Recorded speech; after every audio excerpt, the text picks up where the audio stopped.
ကိုကတော့ချစ်နေရတာသူကတော့သိလားမသိပါဘူးကိုကတော့ချစ်လို့သူ့ရဲ့အတန်လေးတွေ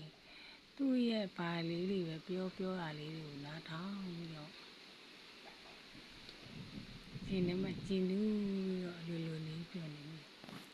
သူကတော့သိလားမသိလားကိုကတော့မသိကိုကတော့တယောက်တည်းပဲကြည့်ပြီးချစ်ပြီးပြောနေရတယ်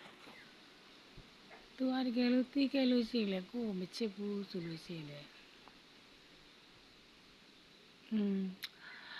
တချို့လူတွေကတော့တွေးပြီးတော့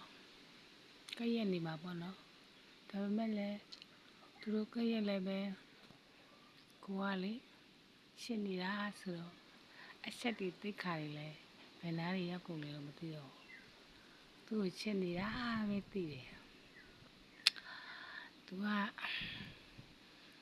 ဒါပေမဲ့လေမိမရှိနေတော့မချစ်ဘူးအလောရဲ့ခံယူချက်ထဲမှာအာယုန်ထဲမှာအလောချစ်တဲ့ဆရာမောင်ကလူပြိုပဲဖြစ်ရမယ်လူယုံမဖြစ်ခဲ့ရင်တော့မှလူလွတ်တယောက်ပေါ့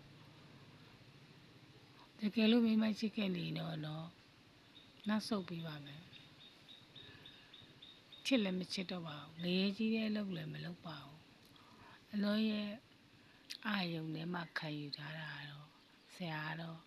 လူလွတ်တယောက်ပါပဲတကယ်လို့မသွားခဲ့ရင်လေအလောကသူများလူကိုခိုးမဲ့လူမဟုတ်ပါဘူးအလောကလူလဲဆိုတော့ဆရာနဲ့ညတိုင်း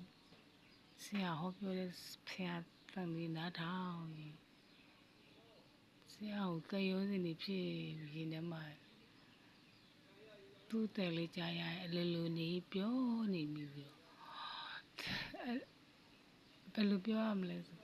အလိုလေးကိုပြောပြီးတော့မကြားရလို့ရှိရင်စားလို့တော့မဝင်အေးလို့ပြောအချိန်ကြတော့မဲဆိုရင်နိုင်လို့ပြေးကြည့်ရတာမောနာပဲပြီးလို့ရှိရင်